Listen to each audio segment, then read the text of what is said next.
The silence in the asteroid field was broken only by the soft hum of life support systems aboard the massive vessel, hidden within the floating rocks. Captain Jackson Steele stood on the bridge of the Crimson Phoenix, his weathered hands gripping the command rail as he stared out at the debris field that had been their home for 3 long years. Earth had fallen. The blue marble that birthed humanity now served as a prison world for the galactic hegemony, its population enslaved to mine precious metals for their alien overlords. Most of the human fleet had been destroyed in the first wave of attacks, their ships reduced to scrap metal floating in the void. But the hegemony had made one crucial mistake. They assumed they had found all of humanity's weapons. They were wrong.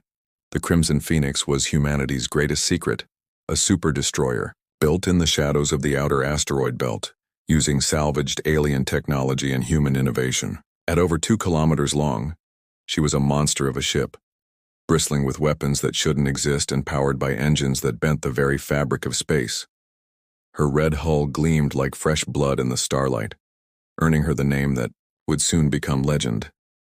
"Captain, incoming transmission from the outer sensors," called out Lieutenant Zena Voss from her tactical station.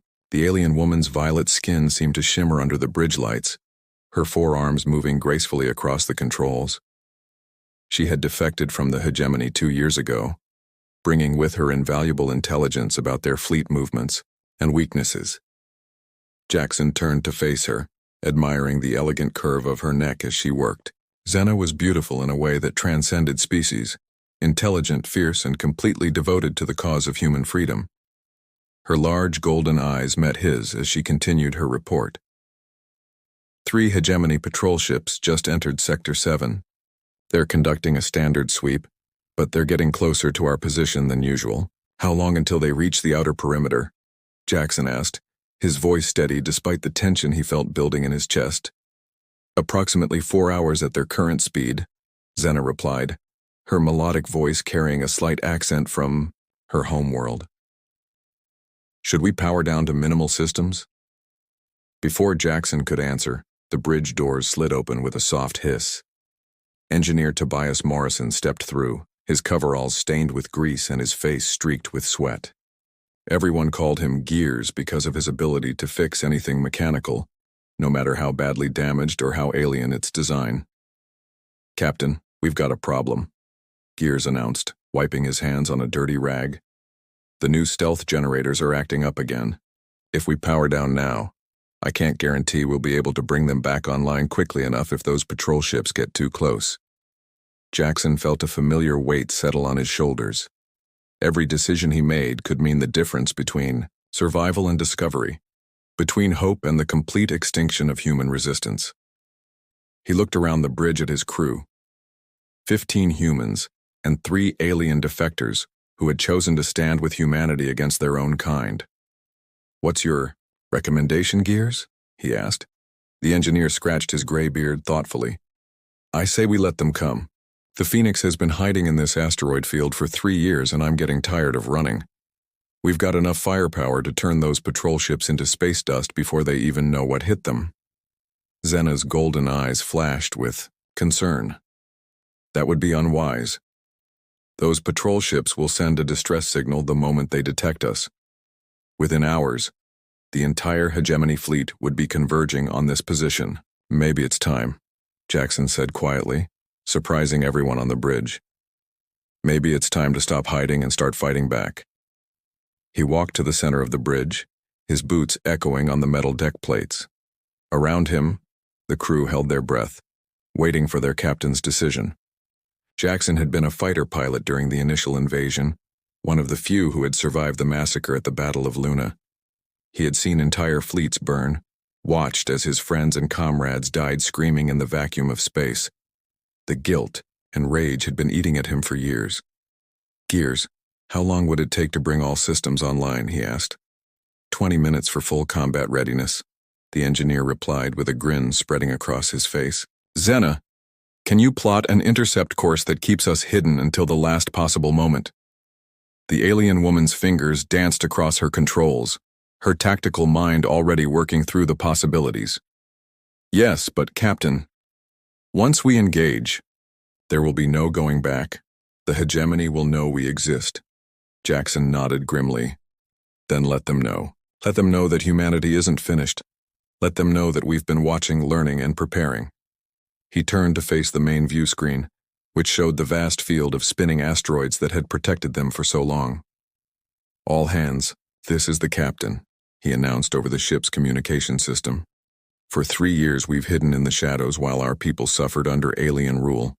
Today, that ends. Today we remind the galaxy that humans don't surrender, we don't give up, and we sure as hell don't go quietly into the night. The bridge erupted in cheers as the crew realized what was happening.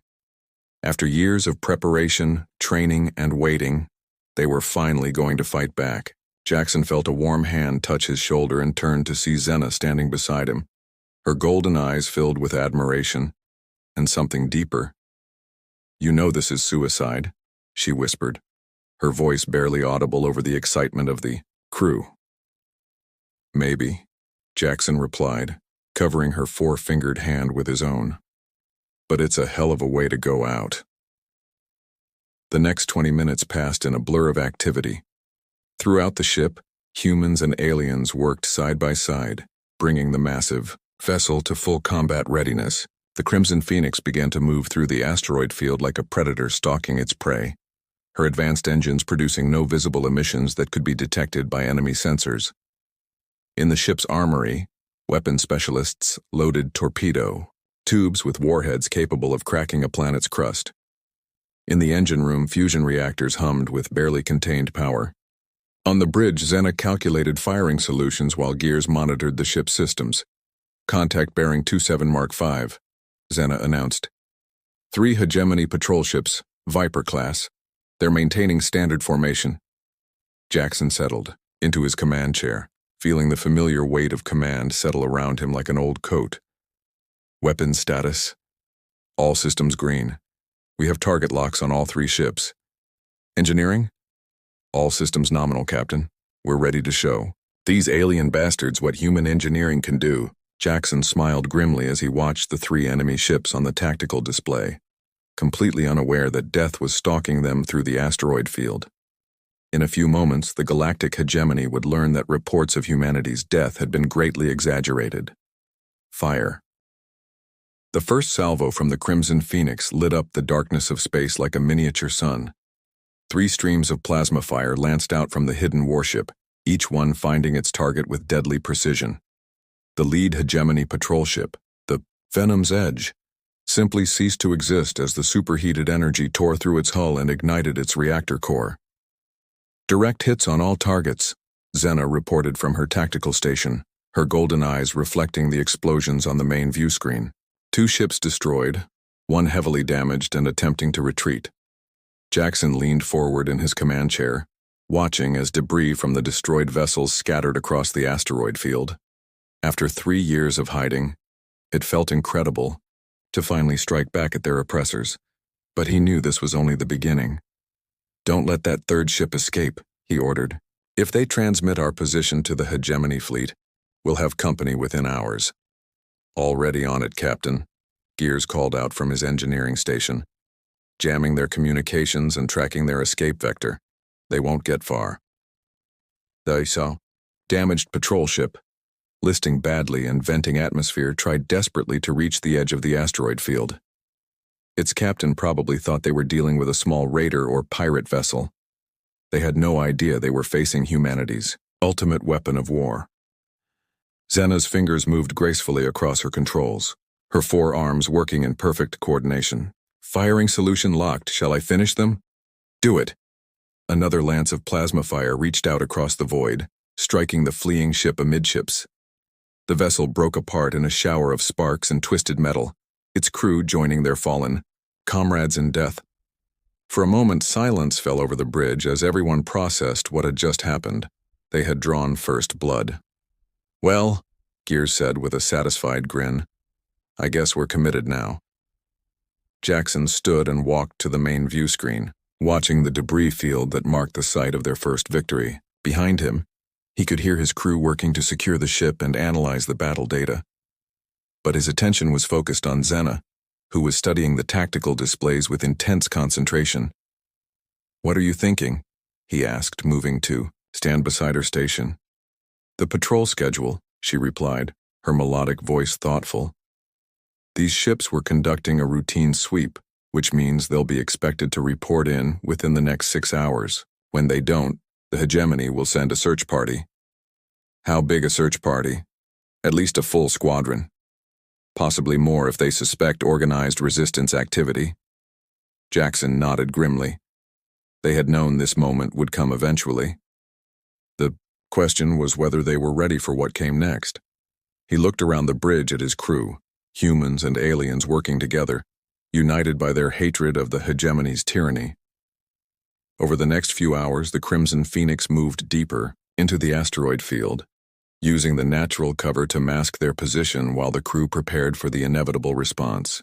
In the ship's recreational areas, off-duty personnel celebrated their first victory with rationed alcohol and stories of home. But on the bridge, the mood remained tense and focused.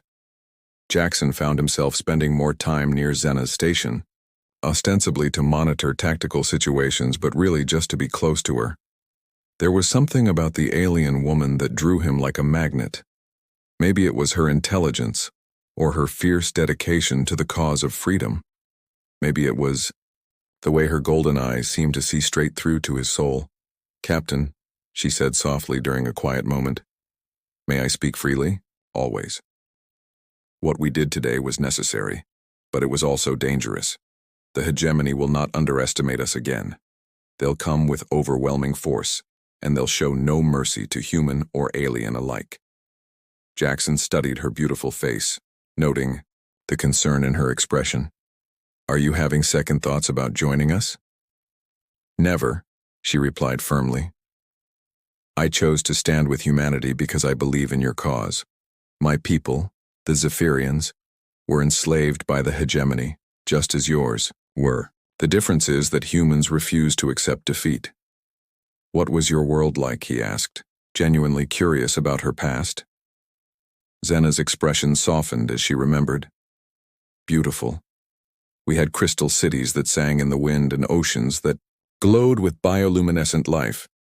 Art and music were our greatest achievements. We were a peaceful people, which made us easy prey for the hegemony's war machine." "I'm sorry," Jackson said, placing a comforting hand on her shoulder. "We'll make them pay for what they took from you." Their eyes met and held for a long moment, the attraction between them crackling like electricity. Zena's 4 hands moved to cover his, and he felt the warmth of her touch through her skin. "Contact!" Gears suddenly shouted from his station, breaking the intimate moment. Multiple ships dropping out of hyperspace at the edge of the system. "I count at least 12 vessels, including 2 heavy cruisers." Jackson immediately switched back to command mode, though part of him remained acutely aware of Zena's presence beside him. "Time to intercept?" 4 hours at current speed, Zena reported, her professionalism intact despite the moment they had just shared. "They're conducting a grid search pattern. Very thorough." "Options?" Jackson asked his crew. "We could try to slip past them," offered Lieutenant Torres from the helm. "The asteroid field provides good cover if we stay quiet." "Or we could fight," Gears added with a bloodthirsty grin. "The Phoenix has enough firepower to take on a small fleet." "Not this size," Zena cautioned. 12 ships is too many for a single vessel, even one as powerful as ours. We need to be smarter than that." Jackson paced the bridge, his mind racing through possibilities. They had proven that the Crimson Phoenix could fight, but they needed to be strategic about it. Hit-and-run tactics, picking off isolated ships, slowly bleeding the enemy fleet. "We're going to hunt them," he decided. "One by one. Zena, I need you to identify the best targets, ships that separate from the main group, preferably isolated and vulnerable." "Already working on it," she replied, her tactical mind analyzing the enemy formation. "There's a destroyer on the far edge of their search pattern. She's operating alone, probably trying to cover more ground." "Perfect. Gears, can you get us close without being detected?" "Just watch me, Captain." As the Crimson Phoenix began its stealthy approach toward the isolated destroyer, Jackson felt the familiar thrill of the hunt. But this time it was different. This time he was fighting not just for revenge, but for the future, and he wasn't fighting alone. Xena worked beside him, her 4 arms coordinating targeting solutions with deadly precision. Their earlier moment of intimacy had created something new between them, a deeper connection that transcended species barriers. In the heat of battle, they moved like dancers, anticipating each other's thoughts and actions. "Target acquired," Xena announced. "The destroyer Bloodclaw, crew of approximately 200. Fire when ready." The second battle was even more decisive than the first. The isolated destroyer never knew what hit it, as the Phoenix emerged from the asteroid field like an avenging angel. Plasma fire and kinetic rounds tore through its shields and hull, turning the proud hegemony warship into scrap metal in seconds. But this time, they weren't alone in the aftermath. As the Bloodclaw died, its death scream echoed across subspace communications, alerting the rest of the enemy fleet to their presence. Within minutes, 11 angry warships were burning toward their position at maximum speed. "Well," Jackson said, with a grim smile, "I guess subtlety is out the window now." Xena looked up at him from her station, her golden eyes fierce with battle lust and something deeper. "Then let's give them a fight they'll never forget." The real battle was about to begin. The 11 remaining hegemony warships converged on the Crimson Phoenix's position, like hungry wolves closing in for the kill. Admiral Krex Bloodfang, commander of the enemy fleet, had been hunting human resistance cells for 3 years. He thought this would be just another easy victory against desperate survivors. He was about to learn how wrong he could be. Multiple contacts closing fast, Xena reported from her tactical station, her forearms dancing across the controls with practiced precision. Lead ship is the heavy cruiser Dominator, Admiral Bloodfang's flagship. They're not holding anything back. Captain Jackson Steele stood at the center of the bridge, his weathered face calm despite the overwhelming odds they faced. Around him, his crew worked with deadly efficiency. Humans and aliens united in their determination to strike back at their oppressors. "How long until they reach firing range?" he asked. 12 minutes at their current speed," Xena replied, her golden eyes meeting his across the bridge. The attraction between them had grown stronger during the battle, forged in the heat of combat and shared danger. "Gears, what's our status?" Jackson called to his chief engineer. Tobias Morrison looked up from his console, grease still streaking, his face from emergency repairs. "All systems green, Captain. The new power routing is holding steady, and I've got a few surprises ready for our guests." Jackson smiled grimly. His crew had spent 3 years preparing for this moment, turning the Phoenix into the deadliest ship in known space. Human ingenuity combined with salvaged alien technology had created something the hegemony had never seen before. "Here's what we're going to do," he announced to the bridge crew. "We're not running and we're not hiding. We're going to meet them, head on, and show the galaxy that humanity refuses to die quietly." The next few minutes passed in tense preparation. Throughout the ship, battle stations came alive with activity. In the fighter bay, pilots prepped their craft for launch. In the weapons compartments, loading crews armed torpedo tubes with warheads that could crack a moon. Deep in the ship's core, the fusion reactors hummed with barely contained power. Xena moved closer to Jackson's command chair, her violet skin shimmering under the bridge lights. "The odds are not in our favor," she said quietly, her melodic voice carrying both concern and admiration. "When have they ever been?" Jackson replied, reaching out to touch her face gently. "That's what makes us human. We don't calculate odds, we make our own luck." Their lips met in a passionate kiss that seemed to stop time itself. Around them, the bridge crew continued their preparations. But for that moment, nothing existed except the connection between a human captain and an alien warrior who had chosen to stand with him against impossible odds. "Contact in 5 minutes," Lieutenant Torres announced from the helm, breaking the spell. Jackson reluctantly pulled away from Xena, though his hand lingered on her cheek. "Whatever happens next, I want you to know that you've given me something worth fighting for. And you have shown me what it truly means to be free," she replied, her golden eyes blazing with fierce love and determination. The enemy fleet emerged from the asteroid field in perfect formation, their hulls gleaming with predatory menace. Admiral Bloodfang's flagship, the Dominator, led the charge with 10 smaller warships spread out in attack formation. On paper, it should have been a massacre, but the Crimson Phoenix was no ordinary ship. All weapons, fire at will, Jackson commanded. The Phoenix erupted in a storm of destruction that lit up the darkness of space. Plasma cannons fired in sequence, each shot precisely targeted by Xena's tactical computers. Kinetic rounds followed, traveling at near light speed to punch through enemy shields like they were made of paper. And then came Gear's surprise: experimental gravity torpedoes that warped space itself around their targets. The lead destroyer, Vengeance, simply imploded as one of the gravity weapons twisted its hull into a compact ball of twisted metal. 2 more ships died in the opening salvo, their reactors overloading in brilliant explosions that could be seen from orbit.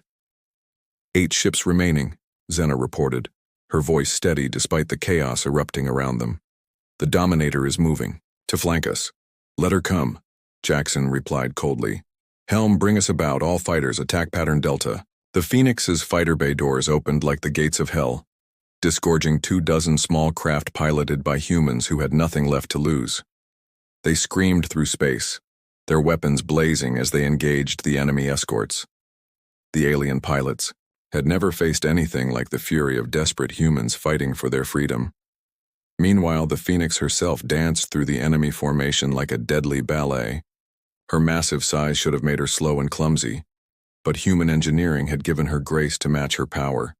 She rolled and twisted, avoiding the worst of the enemy fire while her guns never stopped shooting. Direct hit on the cruiser. Tyrant's Fist, Xena announced with satisfaction. She's breaking up. Incoming missiles from the Dominator, warned Torres. 20 warheads, high-yield plasma types. Point defense, take them out, Jackson ordered. The Phoenix's defensive systems came alive, filling space with interceptor fire that swatted the incoming missiles like annoying insects. But Admiral Bloodfang was learning, adapting his tactics to face this unexpected threat. He's trying to box us in, Xena observed, studying the tactical display. If he succeeds, even we won't be able to fight our way out. Jackson studied the enemy movements, his tactical mind working through possibilities. Then he smiled, the same cold smile that had struck fear into hegemony hearts during the early days of the war. Gears, remember that experimental weapon we discussed, the one you said was too dangerous to test? The engineer's eyes lit up with understanding. The quantum disruptor? Captain, that thing could tear a hole in space-time itself. Perfect. Target. The center of their formation and fire. Are you insane? Bloodfang's voice came over the communications channel, apparently having monitored their transmissions. You'll destroy us all. That's the idea, Jackson replied calmly. The difference is we're willing to die for freedom. Are you willing to die for slavery? The quantum disruptor fired, and reality screamed. A sphere of absolute nothingness appeared, in the center of the hegemony formation, growing larger with each passing second. The nearest enemy ships were pulled apart molecule by molecule as they crossed the event horizon. Others tried desperately to escape, but the gravitational field was too strong. The Dominator herself, Admiral Bloodfang's mighty flagship, fought against the pull for long seconds before her engines failed. The last transmission from the enemy fleet was Bloodfang's final words. Impossible. Humans don't have this technology. We do now, Jackson said grimly as the disruptor field collapsed, taking the enemy fleet with it. In the sudden silence that followed, the surviving crew of the Phoenix looked around in amazement. They had done the impossible. 11 enemy warships destroyed, and they were still alive. Damage report, Jackson requested. Minor hull breaches on decks 7 and 12, Gears reported. Nothing we can't fix. The quantum disruptor is completely burned out, but hell, we only needed it once. Xena moved to stand beside Jackson, her 4 hands taking his in a gesture of both affection and respect. What now, Captain? Jackson looked out at the debris field that had once been a hegemony fleet, then at the faces of his crew. Human and alien alike, all united in their victory over tyranny. Now we go home, he said firmly. We go back to Earth and show our people that the war isn't over. We show them that the phoenix has risen from the ashes, and humanity will never bow to anyone again. As the great ship turned toward the inner system, toward Earth and whatever battles awaited them there, Jackson pulled Xena close. Their kiss was witnessed by the bridge crew, who cheered not just for their captain's happiness but for what it represented, the union of different species in the cause of freedom. The Crimson Phoenix flew toward Earth's distant light, carrying with her the promise of liberation and the proof that some things in the universe were worth fighting for. Behind her, the asteroid field held only debris and the memory of an impossible victory. Humanity was coming home, and they were bringing fire and hope in equal measure. The galaxy would never be the same.